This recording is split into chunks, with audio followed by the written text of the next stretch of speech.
Hello, my dear students. How are you? I am Professor H.R. Sani. I am once again with you with a new topic. In fact, my aim is to make the subject of physics easy to understand and very, very interesting. I hope you are enjoying my lectures. Our today's topic is Biot-Savart's law. And before I start Biot-Savart's law, let me tell you what is the meaning of the word electromagnetism. Electromagnetism means magnetism due to flow of charge, that is due to current. Before the discovery of the phenomena of electromagnetism, the scientists all over the world treated electricity and magnetism as two different topics. But after the discovery of the phenomena of electromagnetism, electricity and magnetism were unified. It is now believed that the interaction between charged particles and electric and magnetic fields is due to a force known as the electromagnetic force. This force is one of the fundamental forces in nature, and it can be attractive as well as repulsive, and it plays very important role even in the forces like friction, etc. Now, current element. What is current element? The product of the current flowing through a conductor and the elementary length of the conductor through which the current is flowing is called current element. If I is the current flowing through a conductor and dl is the length of its small element, then the product I into dl is called current element. It is a vector and its direction is the same as that of flow of electric current through the conductor. Its SI unit is ampere meter. Ampere meter. Then, what is magnetic effect of electric current? This effect of electric current was discovered by the Danish physicist Ørsted in the year 1820. He found that whenever electric current flows through a conductor, a magnetic field is set up around it. This is called magnetic effect of electric current.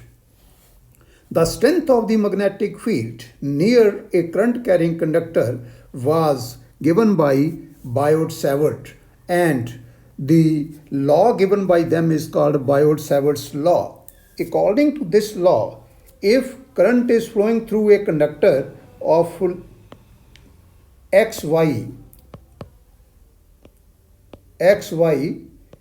I is the current flowing through the conductor, then there is magnetic field all around this conductor. Let us consider a point P near this conductor.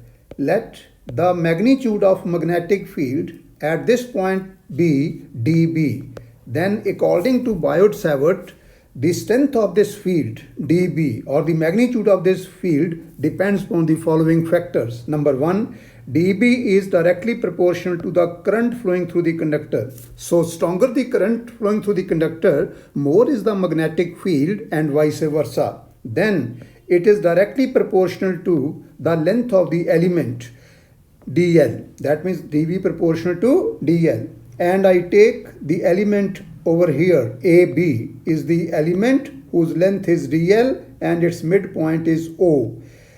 The angle which the line joining the given point, that is the observation point P, with the midpoint of the element makes with the direction of flow of current is angle theta. And the third factor is that dB is proportional to sine theta. And the fourth factor is that dB is proportional to 1 over r square, where r is the distance of the observation point from the midpoint of the element. That is this distance in the figure. If I combine these factors, we get dV proportional to I dl sine theta over r square. Or you can say that dB equal to K into I dl sine theta over r square, where k is the constant of proportionality and its value depends upon two factors. Number one, it depends upon the nature of the medium between the current element and the observation point. And number two, it depends upon the units in which the various quantities involved in the equation 1 are measured. In the CGS electrostatic system, that is the Gaussian system, the value of small k is 1 over c, where c is the velocity of light in vacuum. In the CGS electromagnetic system, also called the absolute system, the value of k is 1.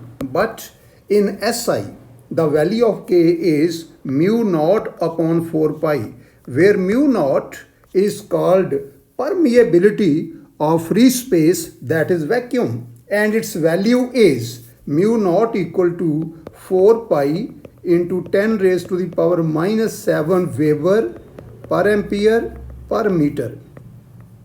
And we are interested in SI units. So therefore, our formula for the magnitude of the magnetic field becomes dB equal to mu naught over 4 pi into I dl sine theta over r square. So this gives us the magnitude of the magnetic field at the point P.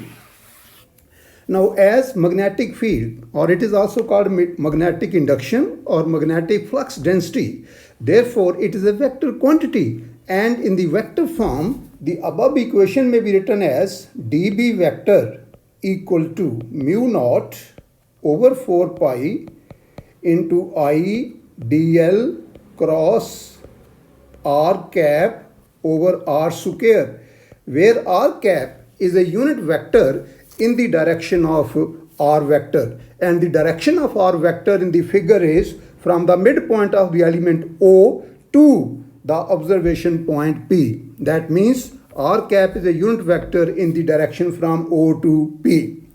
Now we know that any vector can be written as the product of the magnitude of that vector and a unit vector in the direction of that vector. Therefore, if OP vector equal to r vector, then I can write r vector equal to magnitude of r into r cap, and therefore r cap equal to r vector over magnitude of r. Therefore, dB vector equal to mu naught upon 4 pi into I dl cross r vector over r square into r, that is r cube. So this is the formula for the magnetic field at any point P due to the current carrying element AB. Now, how to find the direction of dB?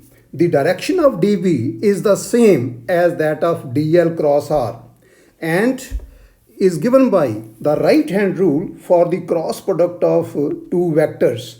Now, in the figure given above, r vector is along OP produced like this.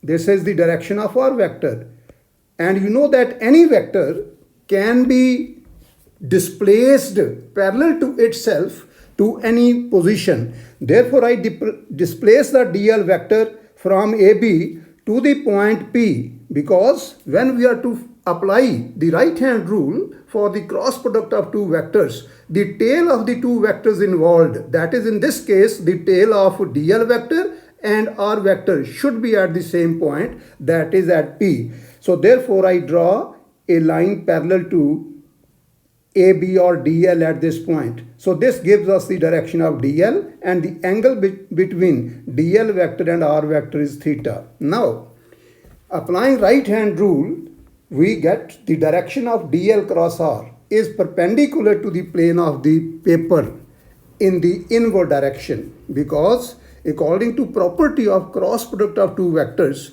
the direction of DL cross R will be perpendicular to both DL as well as R. Now, if the conductor is placed in the plane of the paper and the observation point is also in the plane of the paper, then dl cross r will be perpendicular to the plane of the paper. And applying the right hand rule, that is by curling the fingers from vector dl towards vector r through the smaller angle, that is angle theta, we find that the direction of db at the point P is perpendicular to the plane of the paper in the inward direction. And we can mark this here by a circle and then putting a cross.